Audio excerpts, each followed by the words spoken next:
Hey guys and welcome back to another video of Anurag conceptuals. और अब हम लोग स्टार्ट करने वाले हैं चैप्टर नंबर 8 की सेकंड वीडियो। और इसके अंदर हम बात करेंगे क्लासिफिकेशन ऑफ पब्लिक एक्सपेंडिचर के बारे में। जो फर्स्ट वीडियो थी उसके अंदर हमने बात किया था कैनन्स ऑफ पब्लिक एक्सपेंडिचर, और अब हम बात करेंगे क्लासिफिकेशन की। चलो भाई, सो क्लासिफिकेशन एक्चुअली में होता क्या है? So classification is the systematic arrangement of different items. Suppose करो मेरे पास कई सारी बुक्स हैं, जिसमें से कुछ बुक्स बीकॉम फर्स्ट ईयर की हैं, कुछ बुक सेकेंड ईयर की हैं, कुछ बुक थर्ड ईयर की हैं, कुछ बुक बीएससी की है। तो मैं इसको अरेंज करना है तो मैं क्या करूंगा, बीकॉम की अलग रख दूंगा, मींस बीकॉम फर्स्ट ईयर की अलग, सेकंड ईयर की अलग, थर्ड ईयर की अलग। तो यहाँ पे क्या करा मैंने, एक सिस्टमैटिक अरेंजमेंट कर दिया, जिससे कि अगर मुझे कोई भी बुक चाहिए होगी बीकॉम फर्स्ट ईयर की तो मैं उसमें सर्च कर सकता हूँ। Clear? So classification is basically what? Systematic arrangement of different items. Now by classifying the public expenditure, different items of government expenditure are arranged on some scientific or economic basis. अब classification से होता क्या है? जब हम classification करते हैं public expenditure का, तो गवर्नमेंट के जितने भी खर्चे होते हैं वो कुछ साइंटिफिक बेसिस पर और इकोनॉमिक बेसिस पर अरेंज कर दिए जाते हैं।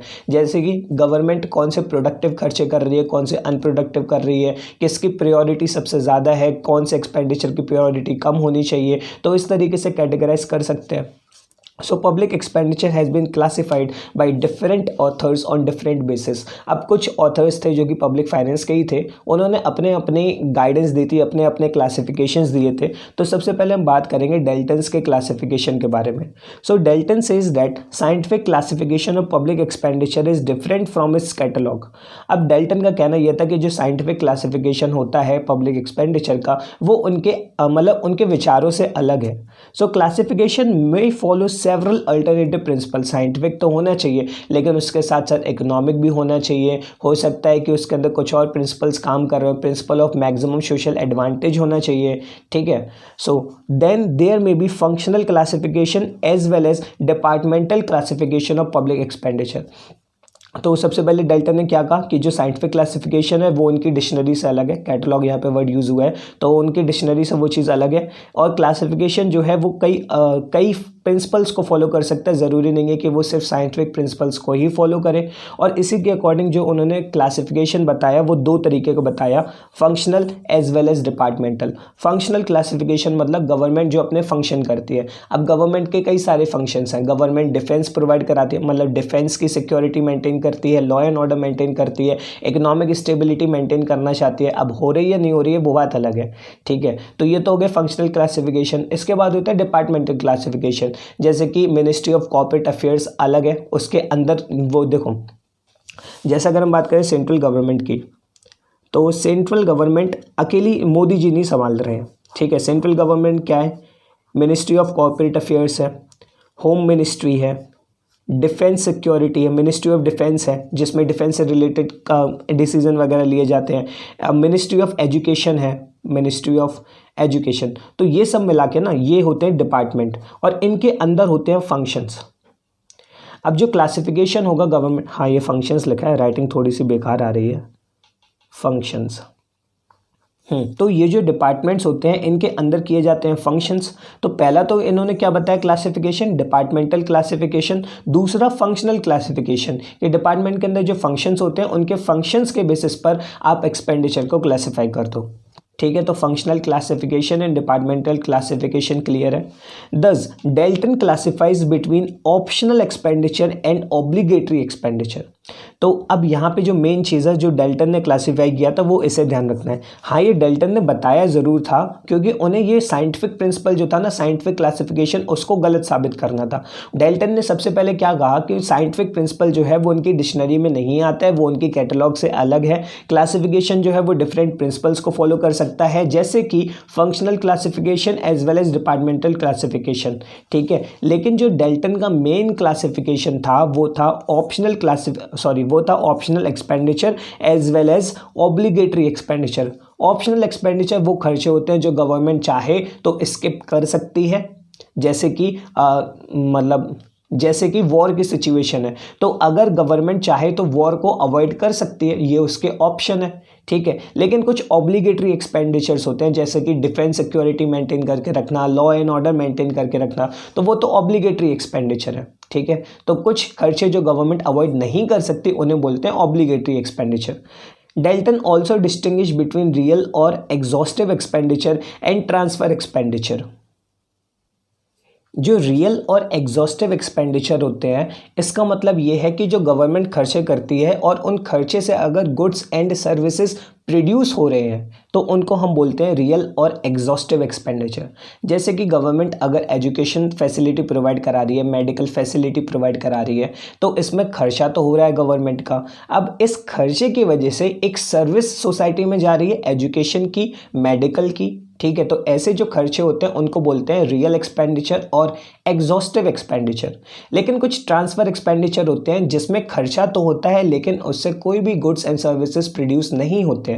जैसे कि गवर्नमेंट ने अगर किसी से लोन ले रखा है और उस लोन पे वो इंटरेस्ट दे रहे हैं, फाइन्स दे रहे हैं, पेनल्टीज दे रहे हैं, तो इस तरीके के जितने भी खर्चे हैं उन्हें हम क्या बोलते हैं, ट्रांसफर एक्सपेंडिचर, ठीक है। अब ये जो रियल और एग्जॉस्टिव थे, इसे आप चाहो तो नॉन ट्रांसफर एक्सपेंडिचर भी बोल सकते हो, क्योंकि ट्रांसफर तो ये हो गया जिसमें कुछ भी गुड्स एंड सर्विसेज प्रोड्यूस नहीं हो रहे हैं, और यहाँ पे गुड्स एंड सर्विसेज प्रोड्यूस हो रहे हैं, तो यहाँ पे इसको क्या बोल सकते हैं, नॉन ट्रांसफर एक्सपेंडिचर, ठीक है। तो चाहो तो लिख देना, यहाँ मैं लिख देता हूँ, और इसको बोलते हैं नॉन ट्रांसफर एक्सपेंडिचर, ठीक है। नाम ध्यान रखना इसका, ये यहाँ से है non transfer expenditures,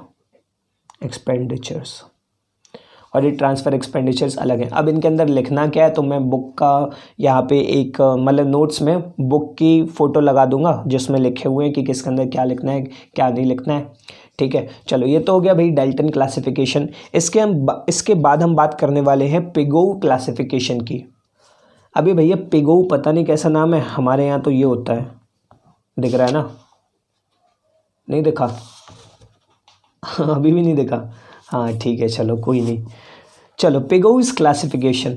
so Pigou makes the similar classification and divides public expenditure into transfer and non transfer expenditure.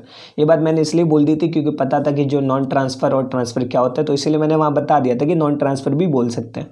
अब पिगोव ने भी एक सिमिलर क्लासिफिकेशन था, बस उन्होंने क्या करा, पब्लिक एक्सपेंडिचर को ट्रांसफर और नॉन ट्रांसफर एक्सपेंडिचर में कर दिया डिवाइड। लेकिन नॉन ट्रांसफर एक्सपेंडिचर जो है वो उसकी कहानी है एक लंबी चौड़ी सी, तो उसको कहानी को सुनो ज़रा। अब ये पता तो है क्या होते हैं, ठीक है, इन्हें एक्सप्लेन नहीं कर रहा मैं अब। So non-transfer expenditures were called exhaustive expenditure in the first edition of his famous book titled A Study in Public Finance।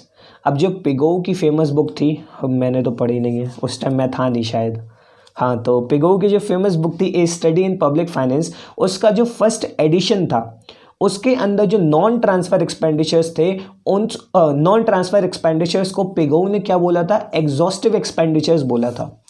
In the second edition he called them real expenditure. तो भाई ये अपनी बात से पलट गए, इन्होंने सबसे पहले क्या कहा कि एग्जॉस्टिव एक्सपेंडिचर होते हैं, फिर एग्जॉस्टिव को रियल एक्सपेंडिचर बोल दिया। लेकिन उसके बाद जो सब्सिक्वेंट एडिशन थे, सब्सिक्वेंट एडिशन का नंबर नहीं है, वैसे सब्सिक्वेंट का मतलब थर्ड ही हो गया ना, फिर first, second and third. So third edition में उन्होंने क्या करा, जो रियल एक्सपेंडिचर थे उनको क्या बोलने लगे, नॉन ट्रांसफर एक्सपेंडिचर, ठीक है, क्लियर है।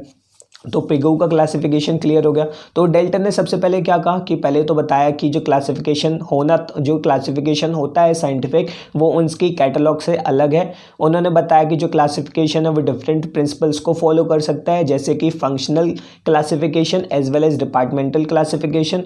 लेकिन जो डाल्टन ने मेन क्लासिफिकेशन दिया था वो किसका था, हाँ, ऑप्शनल एंड ऑब्लिगेटरी एक्सपेंडिचर। और फिर उन्होंने इसमें भी डिस्टिंग्विश कर दिया था कि रियल और एग्जॉस्टिव क्या होते हैं और ट्रांसफर एक्सपेंडिचर क्या होते हैं। ये एक ही नाम है, ठीक है, रियल और एग्जॉस्टिव, और ये ट्रांसफर एक्सपेंडिचर। अब पिगोव जो थे उन्होंने भी कुछ सिमिलर क्लासिफिकेशन दिया। उन्होंने क्या कहा, ट्रांसफर और नॉन ट्रांसफर एक्सपेंडिचर के बारे में।